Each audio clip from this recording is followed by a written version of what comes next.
Hello YouTube, welcome to Miston. If you're new to the channel, this is typically a channel where I discuss ball jointed dolls, and then just random stuff.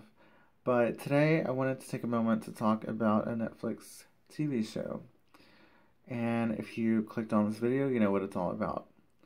So 13 Reasons Why is an amazing show. And I'm in the process of finishing it, so no spoilers, please. I have about 3 episodes left, but it's a very, very tense show, and it's somewhat hard to get through when you've been through similar things, and frankly, when you've been suicidal in the past. It's a very triggering show, and that's not to say that it's bad, because it's not. It opens up a conversation about suicide, and I think that's amazing. But the feels are so intense and they're so deep, and it really upsets me that it gets me for some reason. And this is probably the first time since Degrassi, when they had the episode where Cam committed suicide. That's a spoiler alert, by the way, but it's the old Degrassi, not the new one. But whenever um, Cam committed suicide in the greenhouse, it's kind of weird. It's like, and it's produced completely great. It's good, and I think Dylan Minnette or Clay is a phenomenal actor. He's easy on the eyes as well. We all knew that. And by the way, he's 20, so I can say that, so don't freak out. It's not like he's underage. He is 20. But anyway, I don't watch because he's attractive. I watch because the show's good. But what I'm gonna say is there's kind of like undertones in the series, and the more they talk about Hannah and her story, and just the dread of her mother, the look on her face, um, it's just it's just a lot. And people might not understand how it can and trigger somebody or upset somebody. I mean, it's a testament to the acting, first of all, because it's amazing. That's one thing, but I don't know. It's just like I didn't really think it was bothering me until I got to like one of the episodes where some, this is a spoiler alert too, by the way, where some foreign exchange students come in and they're kind of walking them around and kind of being like, "This is what the school's about." And then Clay's like, "Oh, this locker looks ordinary, but somebody actually killed themselves." Um, he gets real upset. So what's weird about it is that Moonlight didn't even affect me this way. The scene where he gets beat up in Moonlight, that had me reeling the second time I watched it. It was extremely hard for me to watch the second time. But the first time wasn't too bad. Um, and then just the scene towards the end, and I'm not going to get too much into Moonlight, but the scene towards the end was also somewhat triggering. But there's like an undertone that I can feel it. I don't know if that makes me an empath, but I have it. I have empathy. I think we all do. But I think you don't really understand what true triggering is or what it means, what it actually means. If you consider yourself triggered because somebody said something that upset you, said that you're fat or ugly or whatever, but then you're over it like 5 minutes later, that's not a true trigger. No, no, no, no. No, that's being annoyed or upset.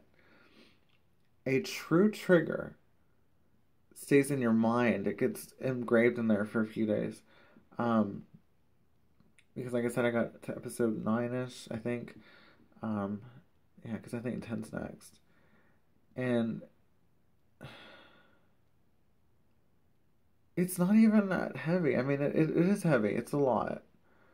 But it's like, it reminds you of your own experiences. And sometimes that's good, and sometimes that's bad. Because there's certain things I don't want to be reminded of.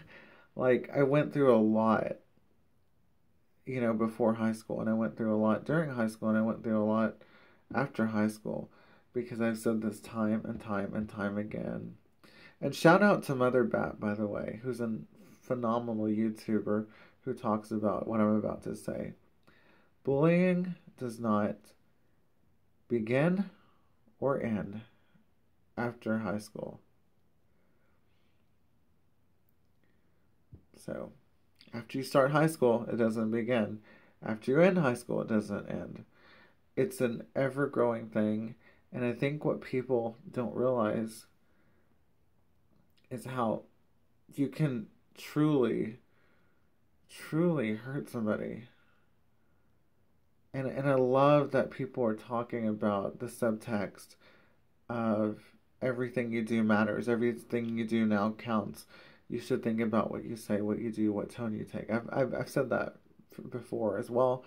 But we're imperfect. We all sin. We're not perfect beings. We make mistakes. Sometimes we go off on people. Sometimes we get angry. I think everybody was angry around the election last year, no matter what side you were on. And so the deal is, it was just becoming a little too much for me. So I had to take a break. Um,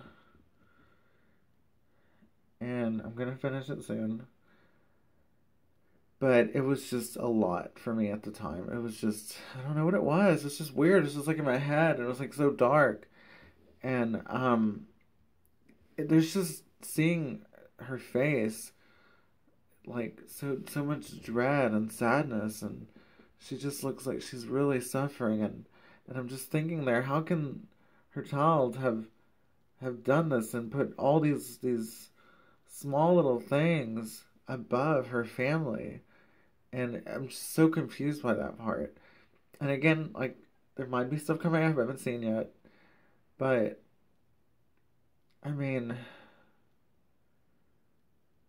why, why do things that won't matter after high school seem to sit so long? We don't use the T word on this channel, typically. But I'm going to, because it needs to be said. I know how trauma can affect you. But I also know how trying to be happy can affect you. Trauma is underlying, it is engraved, it is like a scar that doesn't ever fully fade, is what trauma is. And I have a lot of it. Some other people have a lot of it. But I seriously feel, unless you've ever been suicidal in your life, like I have, you won't understand why why they would get triggered by it. And what's kind of weird about it is the whole video about rape and that part of the series didn't bother me because that's never happened to me. But all the stuff about like depression and anxiety and all that, just, I don't know, it's just a lot. And it's just weird because I'm kind of mad at myself. I'm kind of I'm kind of annoyed that this show is triggering me this way because, like I said, it hasn't been since Degrassi and when Cam committed suicide, which was like, oh my gosh, maybe 3 or 4 seasons now ago, I think. And it hasn't been since that's really bothered me. But the subtext is just very dark. And like I said, the acting of Hannah's mother is amazing. So good. She's so good. But it just, there's relatable and, oh yeah, I remember all this bad stuff happening in high school. And I know how they felt. And then there's relatable and I was suicidal before. Those are 2 different relatables entirely. So when you put them together, and I recall some of the worst years of my life, although granted, my years at the bank were worse, because the job I had in 2014 was the worst job I ever had. Um, the people were terrible to me. The manager was terrible to me. I was set up to fail. I had to do horrible things to get accounts, and um, none of it was justified. There was always more, more, more. So between that and then my little bit of college years before that, and then the horrible high school before that, I it's just like there's just like a lot. Because I didn't heal through therapy. Therapy did not heal me. Therapy didn't help me. Um, I had two therapists that died. One of them died from breast cancer. I think the other one, I don't remember what happened to her. I think she was just old. But um, therapy has never helped me. I can say that completely, face to face, no blinking, no nothing. That is a fact. It's never helped. Ever. I feel judged during therapy. I never feel like I'm dissolving anything. All I'm dissolving is my bank account. Um, anyway, um, and then I don't really believe in pills, but I've never done that either. I think I did that one time whenever my grandmother was sick, but that was the only time. And the way that I got over the tendencies and stuff was thinking about my family, relying on my family, letting them in, letting them help, talking things out, having pets, having the BJD hobby, all that stuff helped me get through that. I'm sorry if I'm getting emotional, it's a lot. Um, but that's why I don't get why. And I know it's based on a book, I get it. But it's just hard for me to understand why her family wasn't enough, why people's family is never enough, why these people who aren't even related to them aren't enough. It's just, I don't understand. And I think that's the part that triggered me, to be honest with you. And I hate these stupid new age terms. Trigger, cringy, shook. Like, just shut up. Just talk normal. Like, just stop. But in this case, I'm using it because it's the right word. And the reason why they used to call it Trigger Happy Jack was because you'd have a random guy who would get trigger happy. They would like get mad. They would like go from zero to crazy, um, or bipolar-ish or whatever, and have manic episodes. And um, that's what it does. Whenever you actually get triggered, not upset by something somebody says, but like when something actually affects you, like you first of all, like with this show for example, you just turn it off, and get away from it. Listen to your favorite music. Go for a walk, go for a run. Anything exercise is gonna help your endorphins anytime. Um, clean, cleaning always helps, and trying to connect with the people in your life that don't have any kind of baggage or negativity, and people that actually care about you, and people that actually want to help, and people that actually understand your struggle are the ones to go to. So that's what I've been doing. And I'll get back to it. I'm going to finish and I'll update you guys what I thought on the finish and whatnot, or whatever, later. But I just wanted to say that because I'm wondering if this is happening to anybody else. We have got to quit boxing that things that happen at a certain part of your life are only important in that part of your life. No, it does not. Life does not work that way. Just because something happens to you in high school doesn't mean that you're going to be over it 10 years later. That's not how life works. It's just not. It can affect you the rest of your life. And it's going to keep happening. that's what sucks about it so much, is a lot of the stuff I've seen here, I saw in Degrassi, I saw on other shows.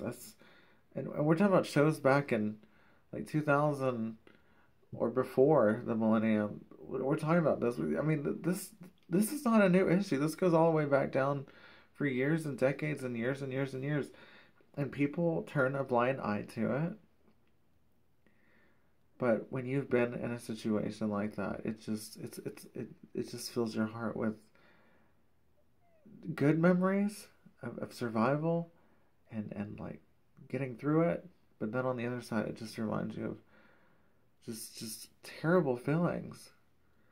And it doesn't make you suicidal, obviously, but it reminds you of moments that you never want to relive. Moments where you were